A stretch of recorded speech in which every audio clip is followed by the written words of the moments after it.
आप दोस्तों की खिदमत में एक और वीडियो के साथ हाजिर हूँ। उम्मीद करता हूँ कि आप दोस्तों को पसंद आएगी।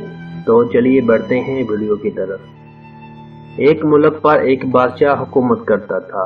नहायत रहमदिल और खुदा तरस था।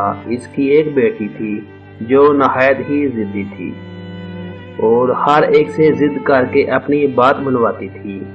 एक दिन महल के बाग में फूल तोड़ने के लिए आई तो उसने फूल पर शबनम के कतरे नजर आए। उसने सोचा क्यों ना इसका हार बनाकर पहना जाए। उसने बादशाह से कहा, अब्बा जान, मैं इन कतरों का हार पहनना चाहती हूँ।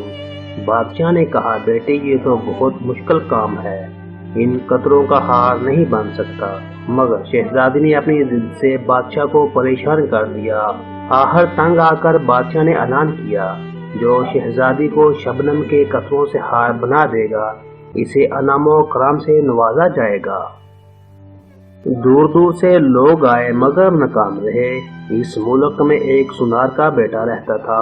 उसने अपने वालिदैन से इजाजत ली और बादशाह के महल की तरफ चल पड़ा। महल जाकर उसने कहा, शहजादी के लिए शबनम के कतरों का हार मैं बनाकर दूंगा। सुनार बादशाह और शहजादी को लेकर बाग में चला गया। सुनार ने शहजादी को कहा, हार बनाने में तुम्हें मेरी मदद करना होगी। ये शबनम के कतरे मुझे उठा उठा कर देने होंगे ताकि मैं तुम्हारे लिए हार बना सकूं।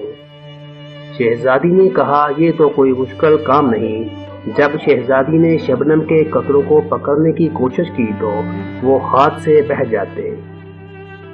इस तरह शहजादी की समझ में आ गया तो उसने जिद करने से तौबा कर ली।